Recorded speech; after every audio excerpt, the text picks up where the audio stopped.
So good morning. Today we are joined by Professor David Friedman, an economist and legal scholar, albeit not autodidact of significant note. This is for Speak Freely magazine.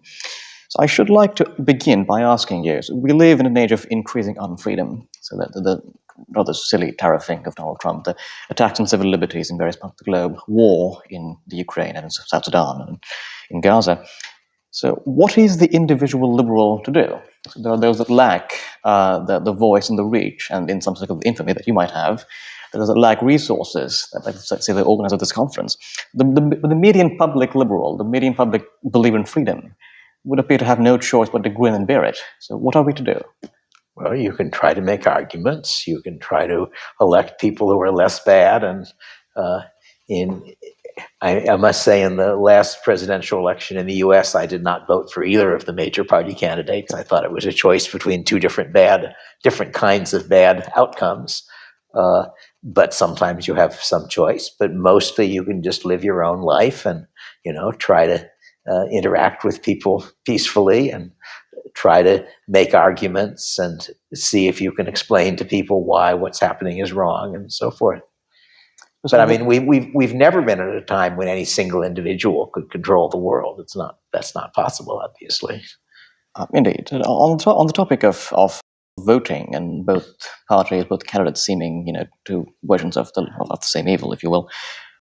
To what degree, if any, should libertarians be agnostic toward established parties and political factions? I mean, a common argument advanced is the whole tactical voting thing, where, both parties might be bad, but one is necessarily less bad, and to vote for a third party is to waste your vote because, they're empowered. From the standpoint of the individual, voting as a way of changing the world doesn't make very much sense because one vote has very low chance of changing things. So I really think of voting mainly as an expressive activity, as something I do because it's the equivalent of cheering for a football team, as it were. And neither of the football teams at the moment in the U.S. is one that I want to cheer for, of course. But there is the argument that although it is not in my interest to vote for one party or the other to try to change things, it might be in my interest not to say so, in the hopes that enough other people will vote in some way that will change things. But I don't really think of voting as. I would have said that the main use, from the standpoint of a classical liberal or a libertarian, the main use of political campaigns is a way of spreading ideas. That when you have a political campaign, people are thinking and talking about political issues, and you can then try to get into that conversation. And one way is running a third-party campaign. Other ways is sometimes supporting a candidate, maybe a candidate who won't get nominated, but somebody who will get enough attention, because the real objective, in a sense, is not to get the good party to elect it, because there usually isn't one. It's to get both parties to follow policies a little closer to what we want. And you can do that by changing people's ideas. I mean, I think that does have some unique implications for the relation between liberty and democracy. To that end, I'd like to ask, how much of a comparison or overlap might there be between democracy and the market? Like, can we think of the vote as something approximating a price signal? No, I don't think democracy is not equivalent to a market. Democracy may perhaps be the least bad way of running a government, but it's still a very poor way of running a government because we don't have any good ways of doing it. And that, for one thing, on the market, if I spend my money on one thing, it's not available to spend on something else. Whereas I can vote to have one law in my favor and then another law in my favor and another law in my favor. So there's a sense in which the market is much more egalitarian than the political market. That in the market, if I have twice as much money as you have, I get to buy twice as much stuff, but I don't get to buy everything. On the other hand, I've got twice as many votes as you have. I can win all of the contests. That's fair, sir. Do you think it would be possible to sort of make democracy more like the market? And in particular, I have in mind a system invented by a person I'm familiar with, Glenn Whale. But it's something called quadratic voting, where he says you give people voting credits And for the sake of posterity, you give people the same amount of voting credits. It costs 1 credit to buy 1 vote. It costs 2 to buy 2, or perhaps 4 to buy 2, and 9 to buy 3. The idea is, the more votes you want, the more expensive it is, if you will. And what are you buying them with? Well, you buy them to pick positions, essentially. So No, but what is the asset? What's the money that you're buying? Well, with? it's a grant, if you will, a kind of virtual. So you're saying each person has got a certain number of votes, a certain number of credits, yes, during the year. Yes, per election, if you will. Per election. And there are separate things that are being voted on. And you can choose how many credits you can accord to each election, if you will. So, if you are so concerned about, say, an election on zoning laws, you use enough credits to purchase 5 votes. Yes. And as in that might mean, you don't vote at all on something else, like maybe something else you don't care about. So I find that a fairly interesting way to. The idea is market principles. You can buy votes and you can price the degree of preference you might have for position. Mm. Suppose it might indicate some degree of ability to marketize democracy, and I wonder if you agree. My instinct is no, but I'd really want to think about it more carefully to have an opinion. Of course. But to segue to something completely different, you've spoken of limited but vague examples of anarcho-capitalism in the past, and one of them is medieval Iceland. Yeah, Iceland was what I usually describe as a semi-stateless society because there was a single law code, although there was no executive arm of government, so that the enforcement was private, but there was a single court system and a single law code. The Somali system is a little bit closer, and I think there have been quite a lot of stateless societies of one sort or another in the past. The Somali actually comes a little closer to my kind of model. This is the traditional Somali system. The Somali system existed before the creation of the country of Somalia. Existed in the northern half of what's now Somalia, roughly speaking. And that was a system where the equivalent of my rights enforcement agencies was coalitions. And any individual was a member of a set of nested coalitions. It was quite a weird system. So your lowest level coalition mostly makes up the male line descendants of, I think, your grandfather or maybe your great grandfather. But it doesn't have to be done by kinship. That is to say, you can form a coalition, which is just people who want to work together. And then if somebody wrongs you and you end up with a feud, the other members of the coalition support you in the feud. If you wrong somebody and are judged and decide to settle, as it were, they help you pay the damage payment. If the other side settles with you, they get a share of the damage payment. So it really was, and part of what's neat is that it really was an explicit contract, that we've got an example. It was a British, Welsh, I think, anthropologist who studied the system and wrote it up in some detail. And one of the things he gives you is an actual written contract, which I think was deposited with the British at the point at which the British were theoretically running that part of Somalia, but not very much, stating what the agreement was within this coalition. But then part of what's weird about it is that each coalition is then a part of a larger coalition. So if it turns out that your opponents are too strong for you, it escalates up to the next one. So very, very weird and intricate system. It's not identical to my anarcho-capitalism, but it has some of the features. One of the things I liked about it in terms of bargaining for legal rules was there was a point at which there was an unusually high level of violence. And so the parties agreed to raise the damage payment for killing somebody. They raised the price of killings as a way to get less killing. That's one way to price a life. Well, I just thought that was very neat that a sort of a market approach to law, that in a sense, in any society, you've got a trade-off, that you have certain things you want to prevent. You're not willing to say, if you steal a nickel, we'll burn you at the stake. You have to have some trade-off between punishment. And this was a case in which, in effect, a market bargaining was determined what the punishment was for a particular offense in response to a level they didn't like. So that was sort of neat. I suppose my counter question is bipartisan. So the first, these were examples that existed some time ago, and they did not produce anything approximating modern laws of prosperity, if you will. So, well, very few things until the course. last couple of centuries has produced that. Well, it's more like, how much can we learn from examples of stateless systems that existed several hundred years ago? That is one of the things you can learn is that it's not impossible. You can see what the potential problems are, so that my reading of the breakdown of the Icelandic system, the system lasted about a third of a millennium, about 330 years or so, but the last 50 years involved quite a lot, by their standards, an unusually high level of violence. And I think what was happening was it was becoming less competitive.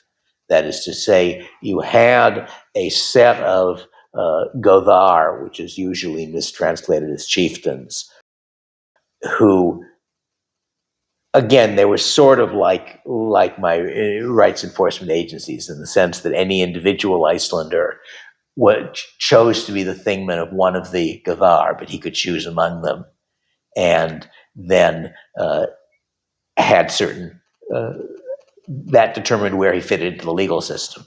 And one of the things that happens in the late period is that you have a single coalition that controls a whole bunch of the Gothord.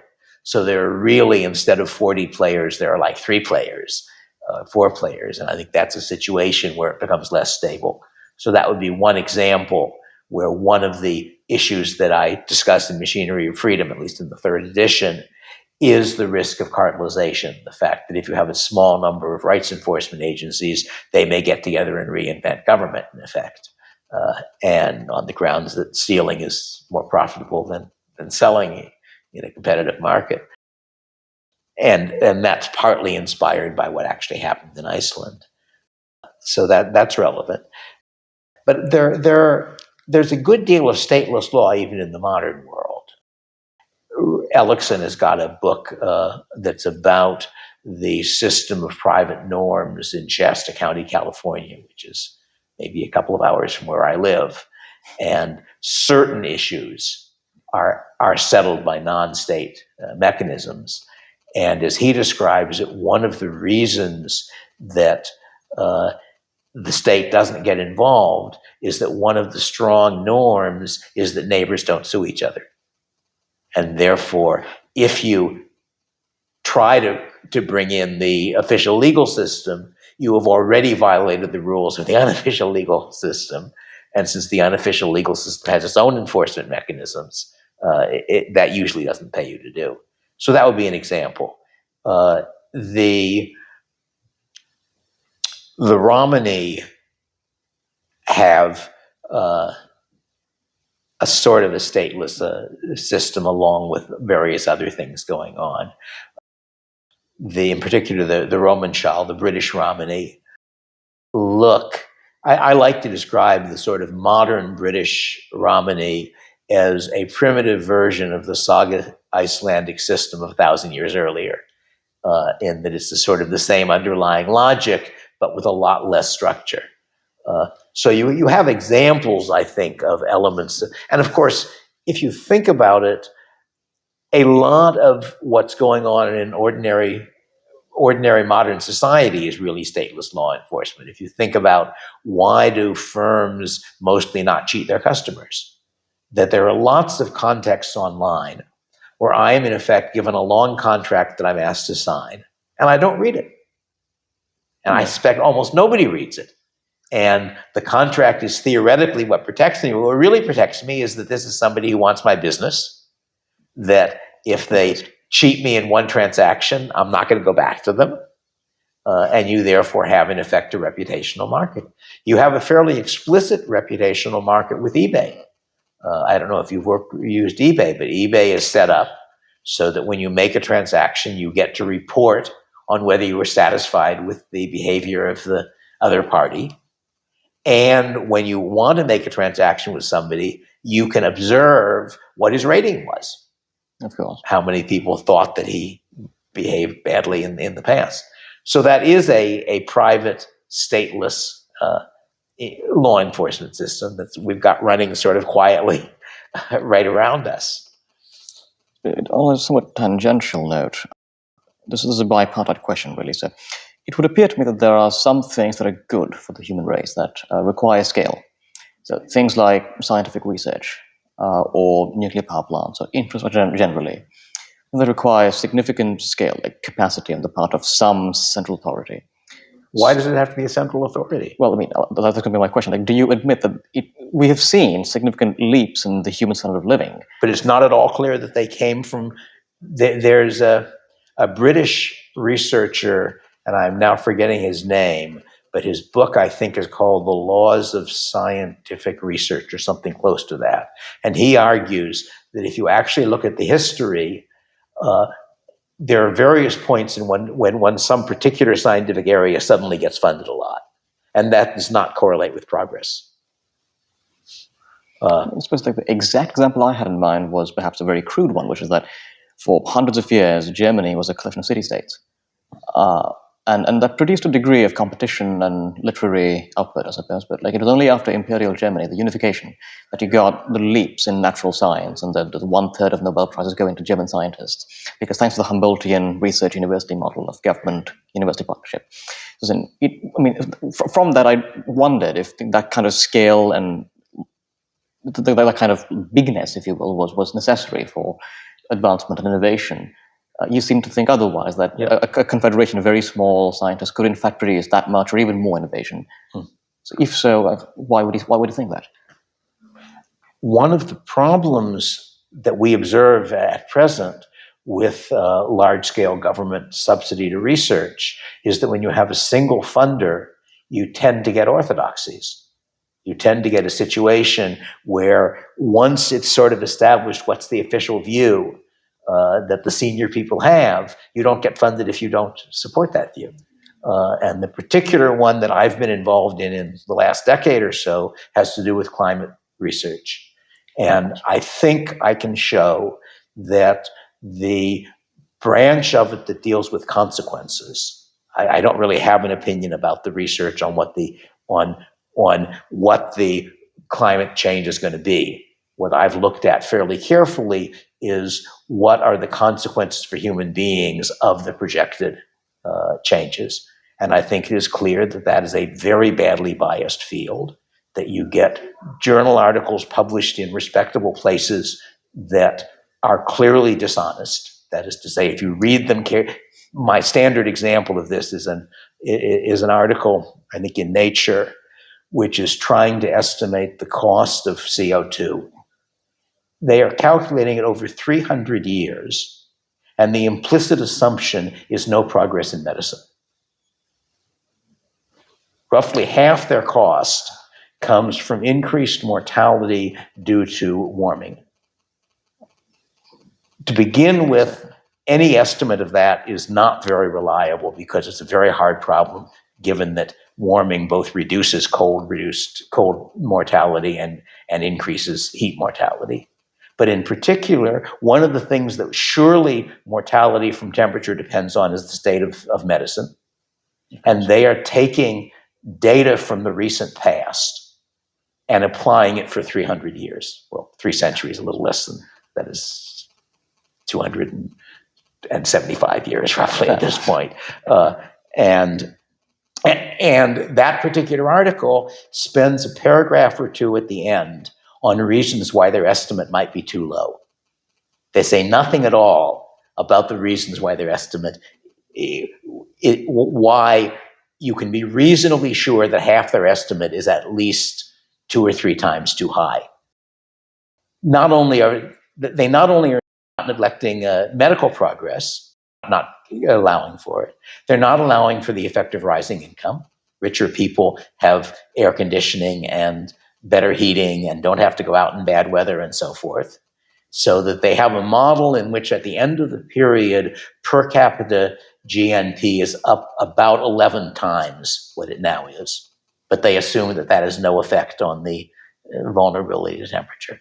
So this is a case, I think, quite clearly where they knew what answer would get them published and get them popular.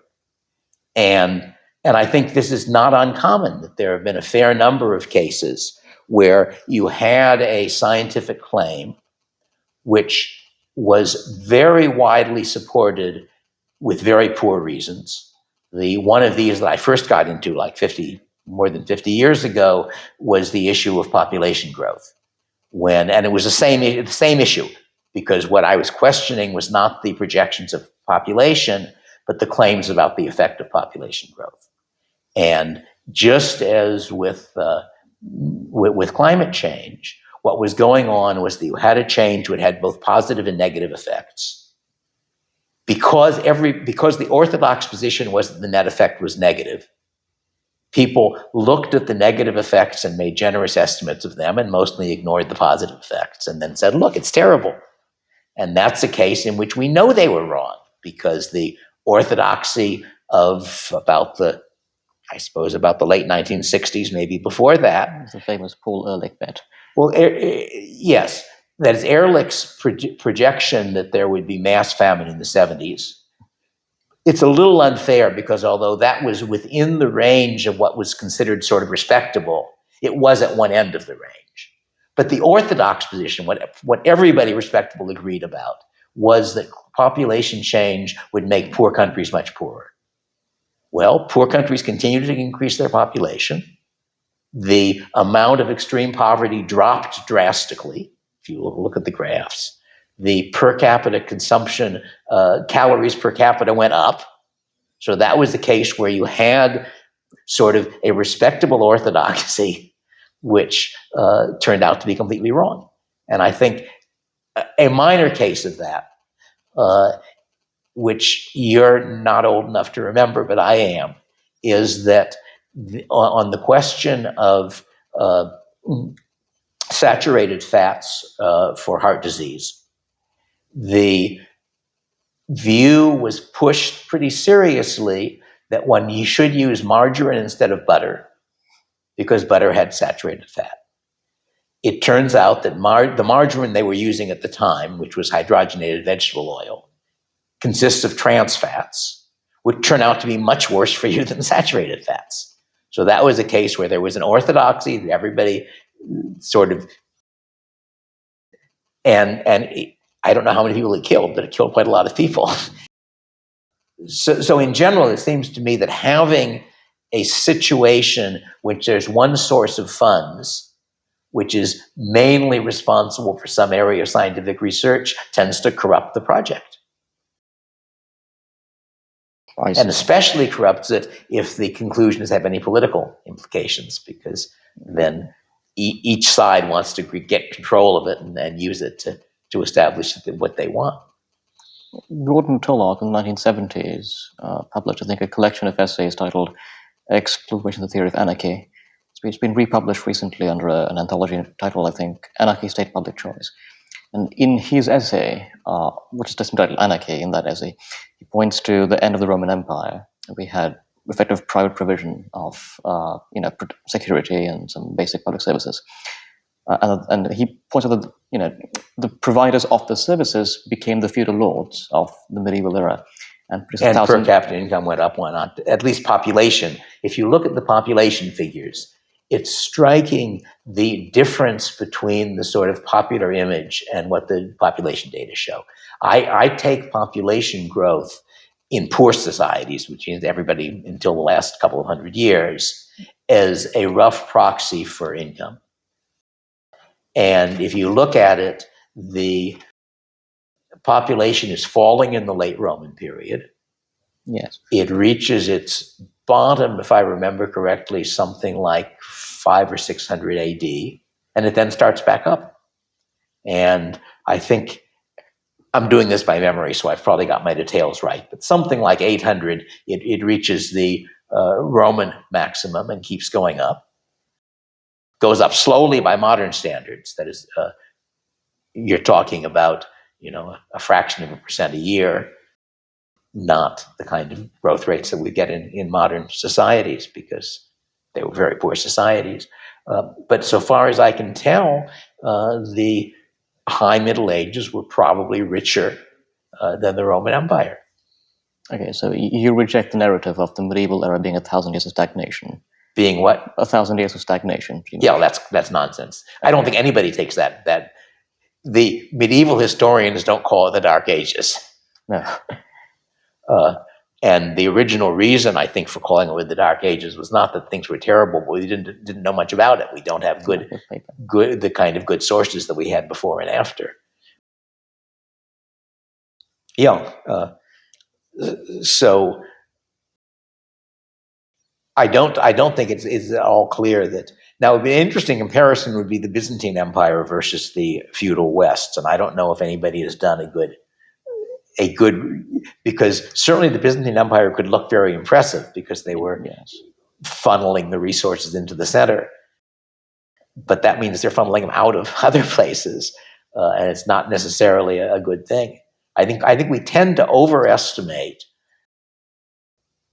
monarchy, absolute monarchy, the post medieval system, because it's pulling resources into the center, and that means you can fund artists and you can build big monuments and so forth, but somebody is paying for that. I think Anthony Caldelis is a very fetid historian of the Byzantine Empire who seems to argue the late Rome and Byzantium generally were paragons of big government, as it were. People who provided services that penetrated deep into the lives of everyday citizens.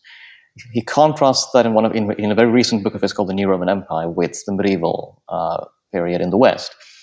I personally, I have vague Byzantophile biases. Like I think the comparison he makes is positive, but I'm not certain. So, what kind of comparison do you think?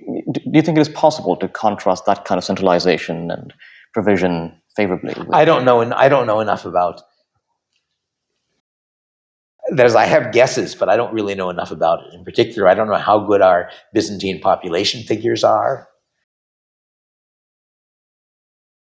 The Byzantines certainly did some impressive things, but I don't know whether on the whole the areas they ruled were better off or worse off being ruled by them. I'll make a tangent again and say there are certain populations that you would think make natural libertarians. So people you might crudely call oppressed people, but like more generally people of traditionally hated phenotype or ancestry, women, people of renegade political beliefs, people you would think are natural libertarians, people who are very wedded to civil liberties and property rights because the chief oppressors have usually been the state. And yet today, most such people are not libertarians. They're usually some kind of state progressives. Why is that, and how might we change it?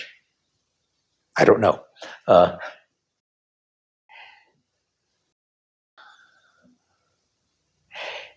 In general, there are very weak incentives to hold correct political views, given the general sort of rational ignorance problem. If you are deciding whether to be a classical liberal or a socialist or something else, the question of whether one system or another works or even works for people like you is not a very high priority. It's more important to know what is the political position that will make the people you care about like you. And that I don't have a good theory of how that happens, but all I'm saying is that the connection, the mechanisms for making political mechanisms, the ways of making political mechanisms produce correct results are not very good. I see. So I think I'll ask two final questions before we end. First is mostly me providing a bit of pushback to a comment you made yesterday in your talk, that being the positivity, the desirability of a world culture for the internet. So I remember reading a paragraph somewhere, I forget where exactly, but I mean, you could hold a party in medieval Germany, and there'd be people from Lubeck and Munich and Westphalia, and you'd see many different dialects and many different costumes, many different regional cuisines, and you'd see different beliefs. I mean, there'd be people defending aristocratic city-states, mercantile ones, Hanseatic, people defending Catholic monarchy, the people defending like a proto-absolutist nationalist model. And today, you hold a party and you bring in people from Bangkok and from New York City and from London, and all of them have dark jackets and bow ties. All of them eat the same food, speak the same language, and they have the same beliefs in democracy, majority rule, progress. So, on the other hand, one of the virtues of a world civilization is that a minority of 1% is still a very large number of people. Of course. So that one of the things that you get with the kind of world civilization that the internet gives you is lots and lots of relatively small groups which can identify with each other. So I'm not sure that what I'm calling a world civilization necessarily means a uniform world civilization. Sure. It's uniform in the sense that